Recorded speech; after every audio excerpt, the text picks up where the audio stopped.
Nah, halo, selamat pagi, selamat sore, selamat malam, teman-teman. Eh, Sini saya mau minta maaf dulu karena mungkin ada keterlambatan dalam mengupload materi dari tipografi satu ini. Eh, ini di pertemuan keempat ya, pertemuan keempat saya bakal ngebahas tentang tipografi dalam seni rupa dan desain di bagian kedua. Yang setelah sebelumnya kan bagaimana peran tipografi dalam seni rupa dan desain, dan kemudian perkembangan seperti apa. Nah, sekarang saya bakal baca ke klasifikasi huruf. Klasifikasi huruf menurut perkembangannya di dalam seni rupa ataupun desain. Dan desain. Kita langsung saja klasifikasi huruf transisional dan modern. Di sini apa namanya? Era tipografi neoklasikal termasuk dalam klasifikasi huruf transisional yang menjembatani antara klasifikasi huruf old style dan dengan modern. Uh, di sini di klasifikasi huruf transisional dan modern ini banyak bukan banyak ada perubahan antara misalnya ada perbedaan antara apa namanya ketika misalnya karakter huruf tradisional ditandai dengan penggunaan garis-garis lurus. Itu untuk tandanya. Kemudian bentuk yang bujur sangkar, kemudian bentuk-bentuk geometris lain. Gitu. Perancang yang mencuat pada era tersebut adalah Rokoko dan neoklasikalnya adalah John Baskerville. Kemudian perancang huruf dari Inggris dengan Baskerville huruf ciptaannya. Nah, kemudian Just Baskerville menciptakan huruf yang bernama Baskerville. Mungkin itu lebih banyak digunakan juga sebetulnya ya. Atau misalnya kalian juga familiar dengan nama jenis huruf itu gitu. Nah, kemudian ada juga keluarga Didot, yaitu mereka adalah ahli cetak dari Prancis yang melahirkan huruf Didot. Gitu. Untuk contohnya ada.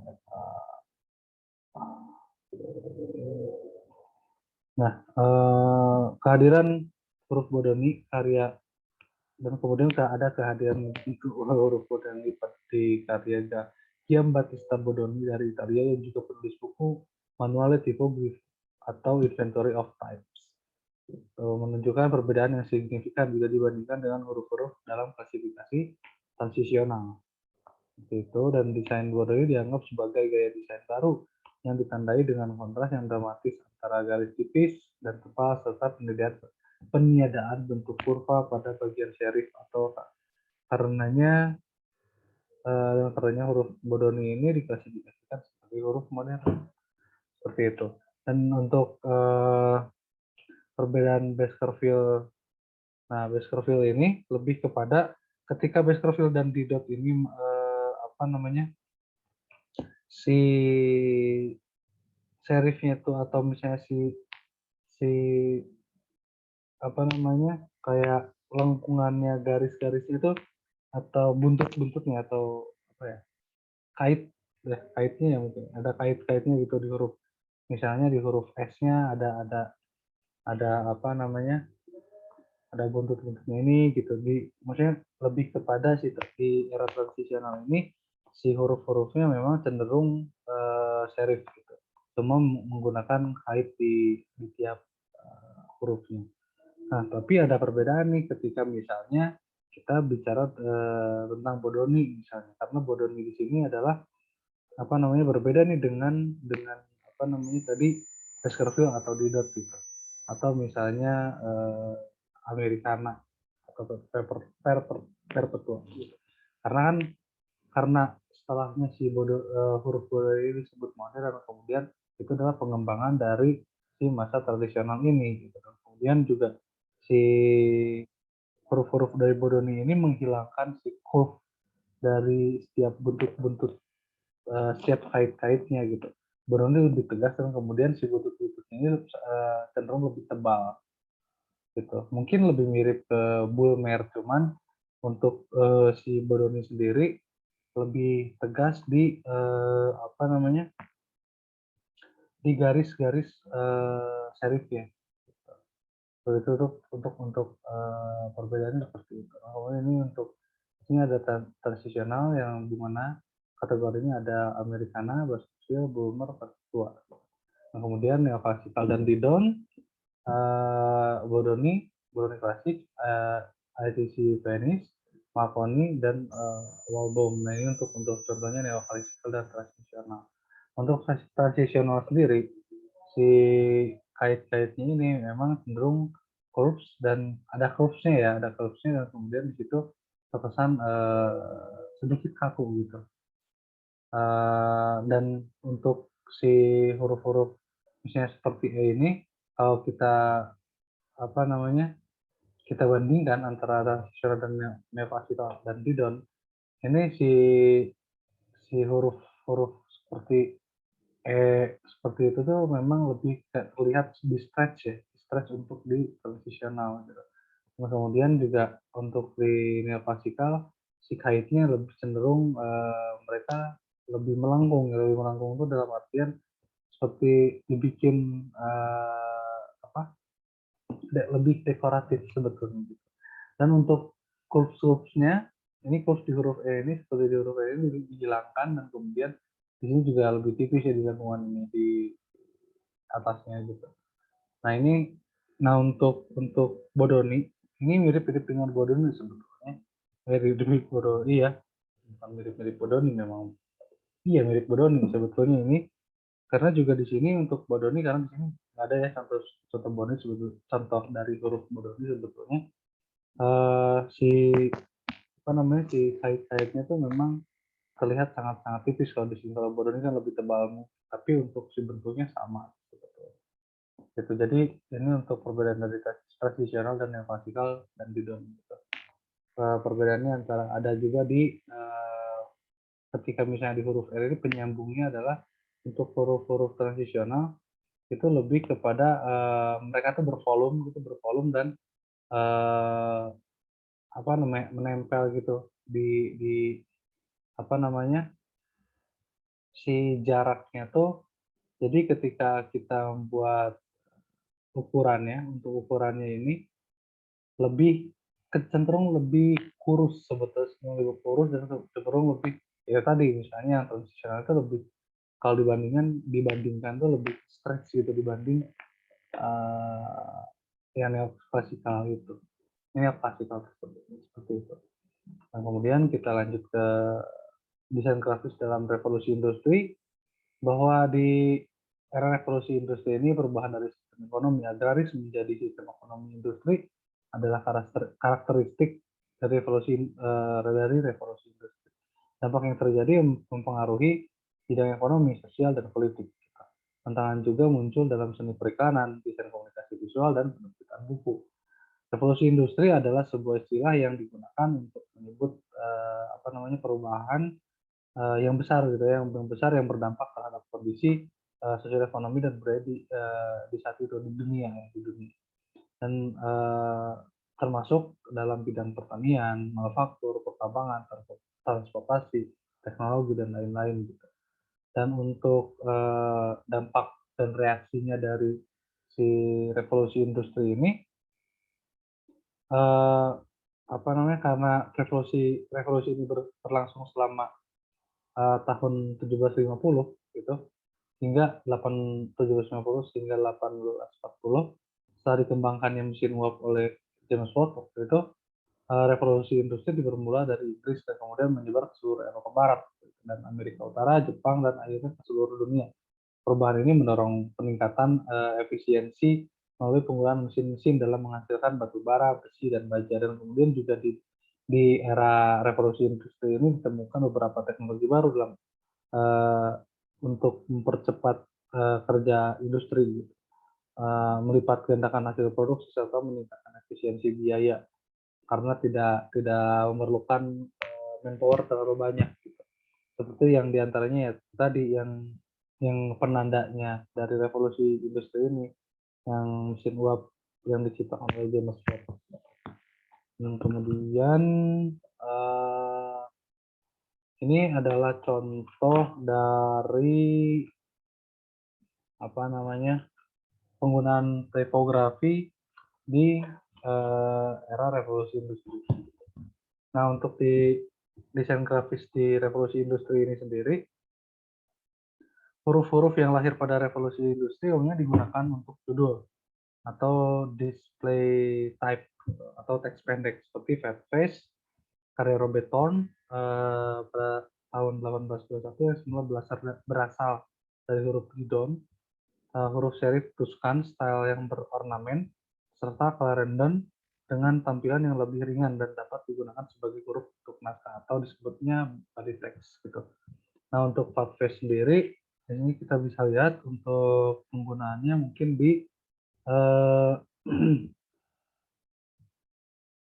di, sebetulnya untuk Fatface ini tuh digunakan di ini sih di Storm at Sea ini. Ini untuk Fatface tuh contohnya seperti ini gitu. Dan untuk ini contoh dari perangkat visual perikanan pada era revolusi industri gitu. Seperti dalam billboard, pamflet, poster banyak menggunakan huruf-huruf Fatface gitu. Dengan anatomi garis yang tebal dan kuat. Bahkan beberapa huruf dibuat berkesan 3 dimensi agar dapat apa namanya tapi lebih keluar dan atau misalnya lebih menonjol gitu. Contohnya mungkin seperti ini. Ini lebih kayak apa namanya ada penekanan di situ gitu untuk penggunaan jenis hurufnya gitu dibanding yang lain. Karena yang lain dirasa datar-datar saja gitu. Seperti itu.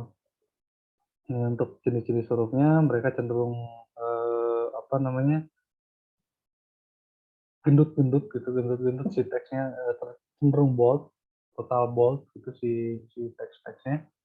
Kemudian di sini juga ini adalah contoh-contoh untuk tulisan dari penggunaan Clarendon. Oh, ini Clarendon. Gitu, karena di sini bisa digunakan untuk body text untuk jadi apa namanya jadi naskah gitu. Seperti itu. Kemudian kita lanjut ke nah ini contoh-contohnya. Jadi kita lihat dulu contohnya ya. Ini untuk skala random seperti ini untuk apa namanya Fatface tuh ya tahun tahun tahun ini Fatface kemudian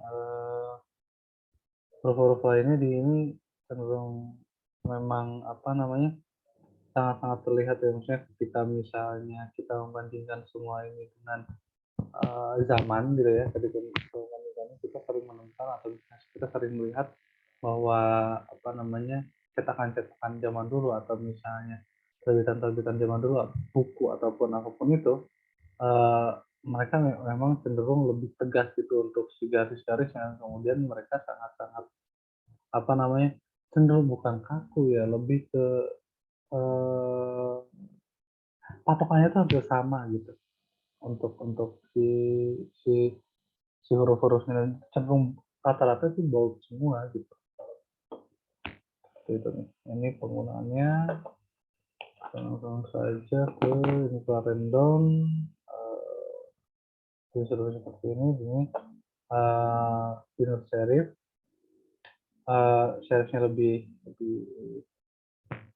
tebal kemudian bergerak serif dan ini lebih ditambah ini ya maksudnya dibikin curve juga di sini gitu. Oh ini X tinggi X-nya jadi perbandingan untuk huruf N gitu ya.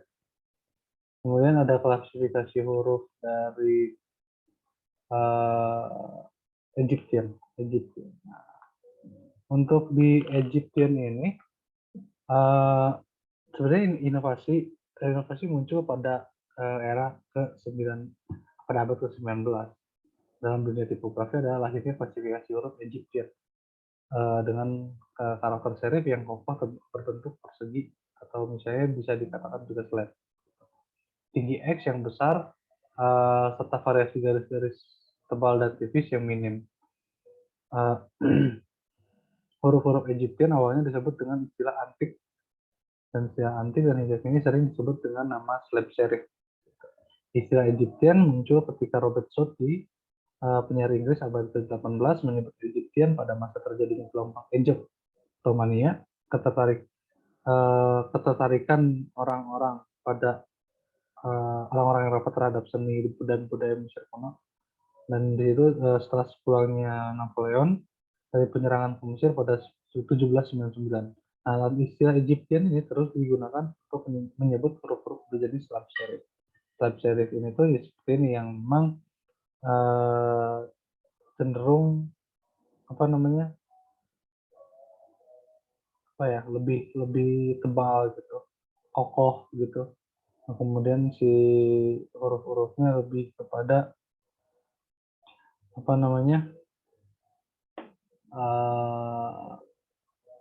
variasi variasi dari si garis-garis tebalan tipis itu tidak terlalu ketara sebetulnya gitu, karena memang di Egyptian ini penggunaan dari bentuknya mereka lebih tegas gitu, lebih bold dari yang lain. Kotak-kotak gitu ya, terlihatnya kotak-kotak gitu. Itu untuk Egyptian ya, untuk Egyptian. Nah, kemudian juga nanti si Clarenon ini juga masuk ke Egyptian, a slave serif vortex. Kemudian kita bahas ini masih ada lagi. Itu untuk contoh Egyptian yang lainnya, kita bisa lihat mereka slave serif ya, slave serif yang memang serifnya itu tidak seperti yang yang tadi misalnya di masa transisional gitu, si serifnya lebih tipis gitu dibandingkan si Egyptian ini, karena si Egyptian ini cenderung menyamakan ukuran dari si serif ini dengan anatomi yang lainnya untuk bagian tubuh dari si teks yang lainnya gitu. Untuk contoh-contohnya seperti ini kita bisa lihat, mungkin beton, bold, Egyptian, campaign. Kemudian desain grafis modern di era Bauhaus.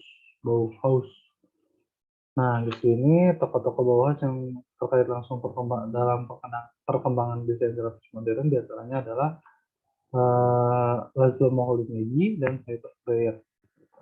Bauhaus mengajarkan tipografi sebagai bagian dari kurikulum dan turut berkontribusi dalam penciptaan sejarah tipografi sans serif modern seperti universal karya Herbert Bayer. Nah, ini untuk contohnya ya, ini bisa digambarin sih untuk Bauhaus ini gitu. Nah, di sini tipografi dengan mengandung tujuan komunikasi yang dengan ekspresi artistik dalam pandangan Bauhaus, serta secara bersamaan tipografi menjadi semakin terhubung dengan desain identitas perusahaan dan rancangan visual perusahaan. Pengajaran desain grafis oleh Laszlo Moholy-Nagy, Herbert Bayer, dan Jules Smith berangkat dari metode yang sangat rasional berorientasi pada intuisi fungsionalitas. Pendekatan desain modern dilakukan dengan melepaskan diri dari perangkat visual yang konservatif. Desain modern ditampilkan dengan menggunakan huruf sans serif, kemudian asimetris, dan warna-warna primer. Di samping itu, pemanfaatan fotografi dalam elemen grafis yang utama ditujukan untuk mempresentasikan avant-garde. Buku katalog yang diterbitkan pada pameran pertama Bauhaus pada 1923 di Weimar memperlihatkan sejumlah inspirasi dan gagasan yang mempengaruhi desain-desain Bauhaus, seperti gerakan avant-garde stil yang muncul di Belanda dengan tokoh-tokoh diantaranya adalah Piet Mondrian dan Theo van Doesburg, serta pengaruh dari gerakan seni konstruktivis Rusia dengan figur-figur yang menonjol seperti Alexander Rodchenko, Lyubov Pavlova, dan L. Lissitzky. Dan ketika ada apa nih hubungan dari Bauhaus dan rezim Nazi misalnya. Saya karena Bauhaus juga dari Jerman gitu. Di situ juga pas masa-masa itu kan rezim Nazi juga sedang berkuasa gitu. Nah di situ sekolah Bauhaus pertama itu beroperasi pada tahun 1919 di kota Weimar, Jerman. Pada 1925 Bauhaus dipindahkan ke kota Dessau dengan gedung baru rancangan Walter Gropius. Selanjutnya pada 1933 dipindahkan ke kota Berlin. Namun belum sempat menetap, rezim Nazi mendesak penutupan Bauhaus tetap. Dan di situ para petinggi Nazi dan kelompok politik fasis lainnya telah menentang gerakan modernisme sejak awal berdirinya Bauhaus. Mereka menuding modernisme yang diusung oleh Bauhaus sebagai kedok dari Judeo-Bolshevism, sebutan yang digunakan oleh Nazi untuk komunis Yahudi dan termasuk Yahudi Rusia. Salah satu sumber tudingan ini terkait dengan kehadiran sejumlah seniman Rusia dalam kelembagaan Bauhaus. Akhirnya pada 1934, Nazi menutup Bauhaus dengan tuduhan Un-German Bolshevist karena agenda-agendanya dianggap menentang semangat nasionalisme. Nah, untuk contoh-contohnya, untuk contoh dari typografi Bauhaus ini, kita bisa di sini aja sih sebetulnya. Di sini pada 1925 Walter Gropius menugaskan Herbert Bayer untuk merancang jenis huruf yang akan digunakan dalam materi publikasi Bauhaus. Pandangan Bayer terhadap tipografi modern adalah penciptaannya sebuah huruf yang idealis ya, yang akhirnya menghasilkan huruf universal. Huruf-huruf ini adalah huruf sans serif yang berbasis pada pola geometris. Bentuk huruf non-dekoratif dan didominasi oleh bentuk-bentuk kurva. Kita bisa lihat contohnya seperti ini karena mereka lebih cenderung banyak lengkungan di situ ya, banyak huruf di situ. Dan ini sangat-sangat masih banyak digunakan sampai saat ini sebetulnya untuk jenis font Bauhaus ini atau bukan jenis font Bauhaus tapi pada jenis font di era Bauhaus. Ini contoh-contoh lainnya. Kemudian ada sans serif. Nah, di sini sans serif adalah huruf yang tidak memiliki kait, yang tidak memiliki buntut. Nah, untuk si sans serif sendiri kemunculannya dikatakan sebagai sesuatu yang aneh gitu secara anatomi. Untuk huruf itu banyak dikomentar sih sebetulnya, bukan dicerca, banyak dikritik gitu karena si sans serif ini udah menyalahi, bukan keluar, mungkin kalau misalnya bisa dibilang out of the box ya mungkin, karena ketika saat itu huruf-huruf yang digunakan adalah berserif semua atau ada kaitnya semua. Nah, kemudian sans serif muncul dengan menghilangkan si kaitnya ini, dan kemudian itu disebut dengan istilah grotesk. Grotesk ini adalah dalam bahasa Jerman artinya adalah cacat atau bentuk yang salah. Gitu. Nah, pada kisaran tahun 1925 hingga 1930, konsep baru sans serif ini dengan bentuk geometris mulai dikembangkan. Jan Pilsol sebagai salah satu tokoh modernisme dalam dunia desain menyatakan pandangannya tentang gaya tipografi baru tersebut, bahwa bentuk huruf harus mengikuti tujuan dan fungsinya. Ia menolak bentuk-bentuk ornamental yang menggantinya dengan bentuk-bentuk dasar geometris. Huruf Edward Grotesk yang diterbitkan pada 1926 di Jerman adalah jenis sans serif pertama yang menggunakan bentuk-bentuk dasar geometris. Tahun berikutnya, Paul Renner mengeluarkan huruf Futura dengan mengembangkan seri berat huruf mulai dari versi light, book, medium, demi bold, dan 3 bold. Yang intinya sih sebetulnya sih untuk si huruf-huruf sans serif ini tuh memang huruf-huruf yang tidak memiliki kait, dan itu cenderung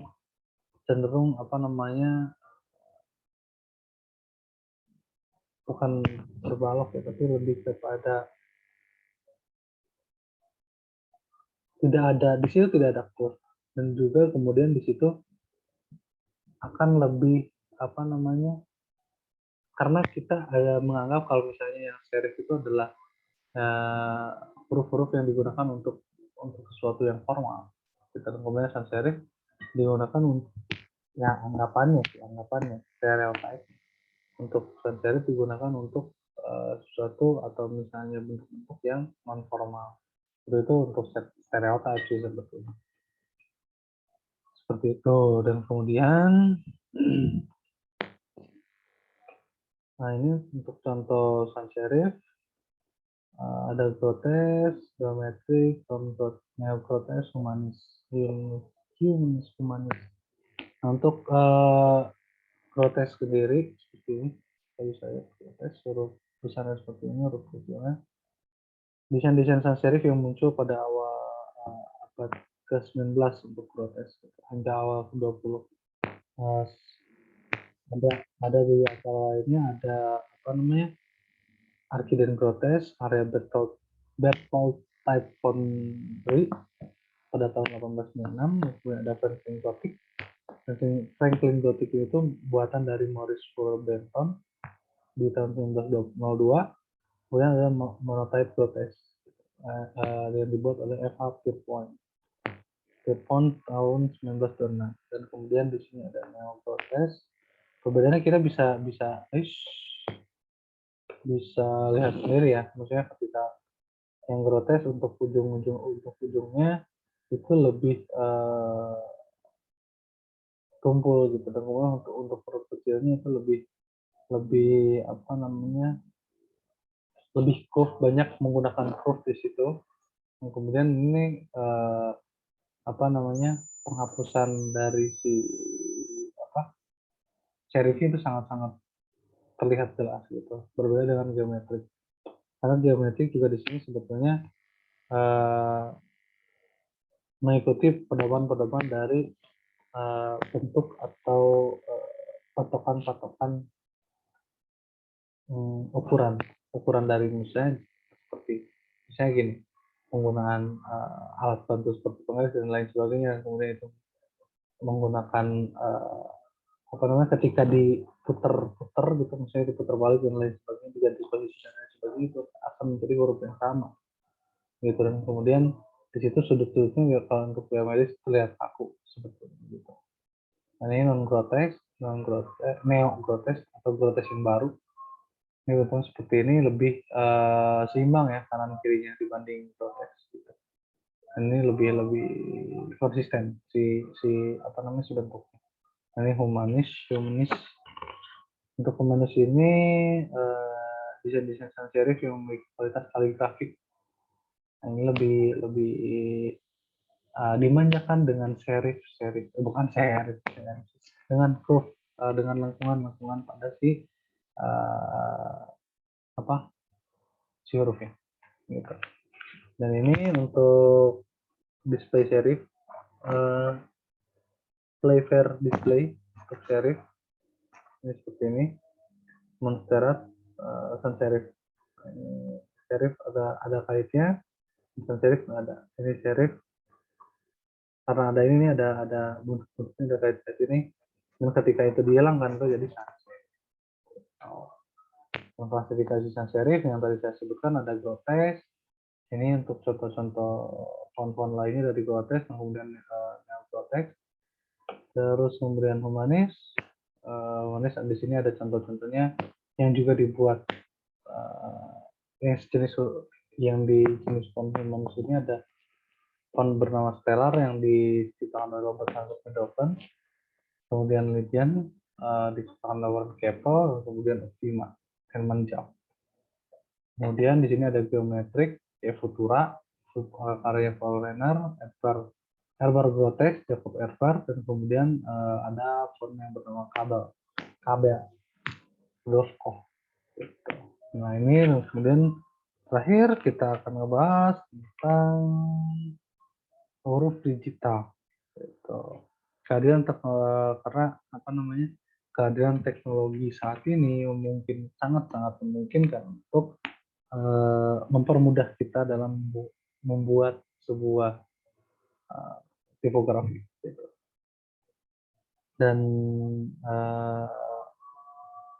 di sini kehadiran teknologi digital memberikan solusi yang lebih bersifat teknis pada perkembangan dunia tipografi.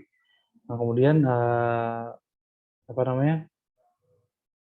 pada tahun 1966, sistem digital pertama yang disebut dengan DigiSet diperkenalkan oleh Dr. Ing Rudolf Hell dari Jerman yang dengan sebuah mesin typesetting menggunakan huruf bitmap. Format huruf bitmap memiliki kualitas output yang beresolusi 72 dots per inch atau DPI dalam ukuran tetap 12 poin. Apabila huruf ini dicetak dengan menggunakan printer yang memiliki resolusi 600 dpi, maka kualitas yang dihasilkan akan tetap 72 dpi. Begitu pula apabila huruf dengan ukuran 12 poin diperbesar menjadi 24 poin atau lebih akan terlihat bergerigi atau jigis. Nah, seperti ini. Ini untuk resolusinya mungkin diperbesar, resolusinya diperbesar, dan kemudian disesuaikan dengan misalnya resolusinya ada berapa dpi, kemudian penggunaan poinnya berapa poin gitu. Nah, tapi ketika itu diperbesar, misalnya ini akan jadi seperti ini karena jegis ini bergerigi karena mereka memang polanya seperti ini nih. Yang bisa dilihat ini jadi penempatan dari mengisi kotak-kotak yang sudah ada gitu. Jadi lebih ke pixel sih sebetulnya gitu. Jegis itu ya pixel gitu. Tapi ini ya, itu dari jauhnya seperti ini gitu. Itu format-format bitmap sebetulnya. Itu makanya ada perbedaan antara bitmap dan vektor gitu. Kalau vektor itu ya kalau misalnya mau dibandingin ya antara vektor dan bitmap, misalnya ini bitmap nih, ini bitmap dengan garis-garis tepi yang kasar gitu, yang jegis tadi. Nah, ini vektor yang memang dia lebih lentur, lebih tegas seperti itu intermezzo. Kemudian ini untuk contohnya Times New Roman ketika dalam DigiSet. Ini untuk Times New Roman ada 8 titik, huruf A berbesar hingga 3 pixel. Kemudian New Roman ini terus ini contoh-contoh lainnya, dan ini kalian bisa lihat sendiri seperti apa contoh-contohnya. Kemudian ini untuk contoh DigiSetnya, alat DigiSetnya seperti ini. Kemudian ada teknik skala PostScript dan TrueType font. PostScript font dan TrueType font gitu. Nah, TrueType ini TTF sering dipakai untuk font-font atau pembuatan font dengan format TTF itu digunakan untuk Windows. Untuk Windows, sementara OTF itu sering digunakan untuk OS, operating system dari Mac. Nah, untuk perbedaannya sendiri sebenarnya sama aja, cuman berbedanya dari dari poin-poin untuk lengkungannya gitu. Nah, untuk yang misalnya yang PostScript ini untuk hanya memakai 3 poin gitu untuk bisa dibikin curves-nya gitu. Nah, untuk TrueType ini lebih lebih halus dia karena memakai banyak dot di sini gitu. Dan lebih lengkung sih sebetulnya untuk ini, dan lebih presisi, bukan lebih presisi ya, tapi lebih proporsional gitu dibanding yang PostScript sebetulnya. Karena PostScript mungkin tidak selentur dari si TrueType ini gitu, karena si dot ini pun lebih sedikit dibandingkan TrueType PostScript gitu. Kemudian ini untuk PostScript seperti ini buatnya lebih enak gitu ya dibandingkan dengan TrueType. True type lebih enak daripada PostScript gitu. Karena maksudnya si true type ini, kok beda ya, bentar ya, kok beda ya. Sebetulnya untuk true type ini bakal menggunakan titik-titik di luar dari dua ujung ini. Sebetulnya di tengahnya harusnya ada lagi gitu untuk pengambilan sudutnya. Itu untuk true type. Nah, untuk PostScript mungkin hanya dua ini gitu. Kalau untuk satu garis ini ya, satu garis ini, satu lengkungan ini. Untuk PostScript bakal menggunakan dua poin, dua dot. Tapi untuk kuadratik atau true type ini tuh harusnya memakai 3 dot sebetulnya di sini, tidak dua. Seperti itu sih. Nah, mungkin ini agak ini. Kemudian ini ada contohnya start point, control vector, measure control point. Nah, di sini untuk mengontrol lengkungannya, untuk mengontrol seberapa jauh si lengkungannya. Kemudian and on curve point, ini juga sama juga, ini untuk sebetulnya salah satu ditarik dan kemudian ini salah satunya lagi untuk menyeimbangkan. Untuk kemudian keduanya menjadi sesuatu yang padu dan kemudian si lengkungannya lebih terlihat menarik gitu. Nah, ini untuk true type font dan positive font. Nah, perbedaannya sangat-sangat jelas sebetulnya karena di sini penggunaan dotnya sangat banyak sebetulnya untuk true type. Nah, itu membuat si fontnya sendiri lebih lentur dibandingkan si PostScript font ini gitu. Karena si PostScript ini terbatas dengan si dot-dotnya ini, tidak sebanyak yang ada di true type font gitu. Mungkin tapi sebetulnya ini menjadi hal yang rumit sebetulnya untuk true type font karena di sini titik-titiknya sangat banyak.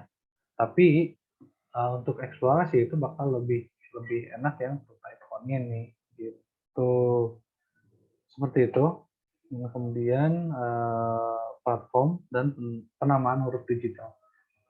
Terakhir ini ya, platform huruf digital dalam penggunaan sangat terkait dengan kapabilitas platform dari sistem operasi. Gitu. Jadi tadi penggunaan dari untuk open type font itu OTF disingkatnya. Nah, itu adalah output dari PostScript font. Dan untuk PostScript sih. OTF itu true type font. Nah, kalau misalnya PostScript itu adalah TTF gitu. Itu PostScript digunakan untuk Windows dan OTF, atau misalnya true type ini open type font ini digunakan untuk operating system dari Mac seperti itu. Dan menemukan huruf digital walaupun saat ini lahir beragam jenis bentuk huruf, namun dunia tipografi sekarang masih banyak mengangkat jenis-jenis huruf klasik seperti Brownian, Century, ataupun Garamond yang direproduksi serta dimodifikasi dengan teknologi digital. Huruf-huruf lama yang direproduksi kembali revival type atau revival type oleh Type Foundry itu biasanya dimodifikasi dengan desain yang sedikit berbeda. Selain perbedaan desain, kadang ditemui juga perbedaan ukuran dari tinggi X-nya.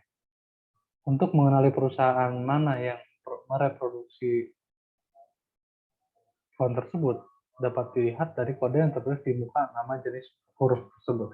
Seperti A, Garamond. A berarti Adobe.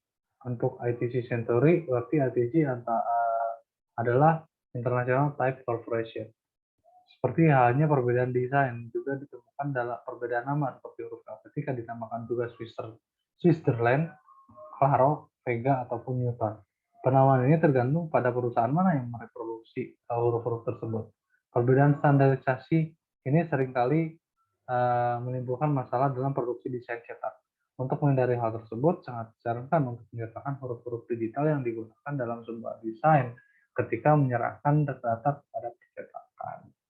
Itu jadi jenis-jenis hurufnya mestinya dikasih tahu ketika misalnya kalian ingin membuat atau mencetak sebuah desain ke tempat yang berbeda.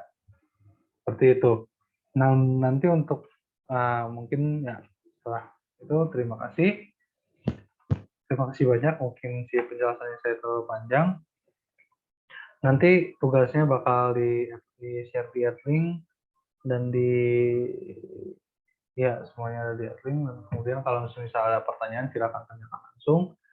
Em, untuk praktek mungkin dalam waktu dekat kalian bakal langsung menggarapnya atau bakal langsung ke praktek. Bukan langsung, sebentar lagi bakal masuk ke praktek gitu. Terima kasih banyak. Semoga harinya menyenangkan.